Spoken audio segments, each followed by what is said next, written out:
Genesis 19. The two angels came to Sodom at evening. Lot sat in the gate of Sodom.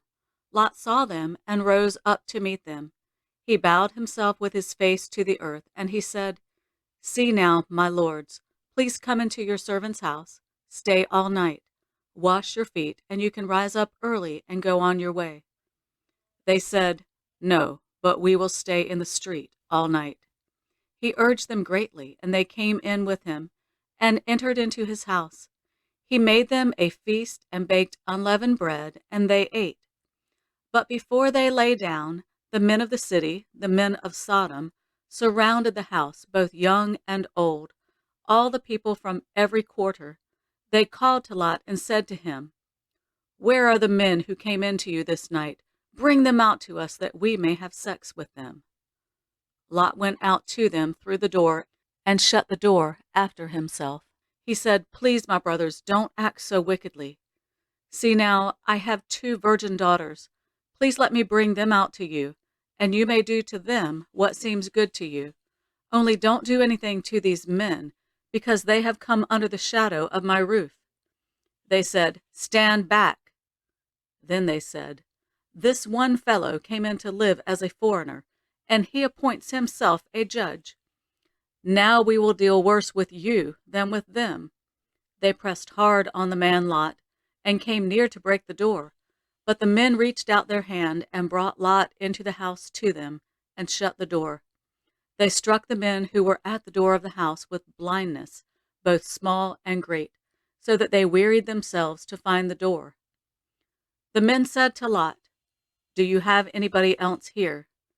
Sons-in-law, your sons, your daughters, and whomever you have in the city, bring them out of the place, for we will destroy this place, because the outcry against them has grown so great before Yahweh, that Yahweh has sent us to destroy it." Lot went out and spoke to his sons-in-law, who were pledged to marry his daughters, and said, "Get up, get out of this place, for Yahweh will destroy the city." But he seemed to his sons-in-law to be joking. When the morning came, then the angels hurried Lot, saying, "Get up, take your wife and your two daughters who are here, lest you be consumed in the iniquity of the city." But he lingered, and the men grabbed his hand, his wife's hand, and his two daughters' hands, Yahweh being merciful to him, and they took him out and set him outside of the city. It came to pass, when they had taken them out, that he said, "Escape for your life, don't look behind you, and don't stay anywhere in the plain. Escape to the mountains, lest you be consumed." Lot said to them, "Oh, not so, my lord. See now, your servant has found favor in your sight, and you have magnified your loving kindness, which you have shown to me in saving my life. I can't escape to the mountain, lest evil overtake me, and I die. See now, the city is near to flee to, and it is a little one. Oh, let me escape there. Isn't it a little one? And my soul will live." He said to him, "Behold, I have granted your request concerning this thing also, that I will not overthrow the city of which you have spoken. Hurry, escape there, for I can't do anything until you get there."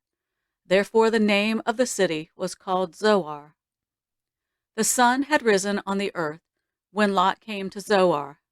Then Yahweh rained on Sodom and on Gomorrah sulfur and fire from Yahweh out of the sky. He overthrew those cities, all the plain, all the inhabitants of the cities, and that which grew on the ground. But Lot's wife looked back from behind him, and she became a pillar of salt. Abraham went up early in the morning to the place where he had stood before Yahweh. He looked toward Sodom and Gomorrah, and toward all the land of the plain, and saw that the smoke of the land went up as the smoke of a furnace. When God destroyed the cities of the plain, God remembered Abraham and sent Lot out of the middle of the overthrow, when he overthrew the cities in which Lot lived. Lot went up out of Zoar and lived in the mountain, and his two daughters with him, for he was afraid to live in Zoar. He lived in a cave with his two daughters. The firstborn said to the younger, Our father is old, and there is not a man in the earth to come in to us in the way of all the earth. Come, let's make our father drink wine, and we will lie with him, that we may preserve our father's family line. They made their father drink wine that night, and the firstborn went in and lay with her father. He didn't know when she lay down, nor when she arose. It came to pass on the next day that the firstborn said to the younger, Behold, I lay last night with my father. Let's make him drink wine again tonight. You go in and lie with him, that we may preserve our father's family line. They made their father drink wine that night also. The younger went and lay with him. He didn't know when she lay down, nor when she got up. Thus both of Lot's daughters were with child by their father. The firstborn bore a son, and named him Moab. He is the father of the Moabites to this day. The younger also bore a son, and called his name Ben-Ammi. He is the father of the children of Ammon to this day. End of Genesis 19.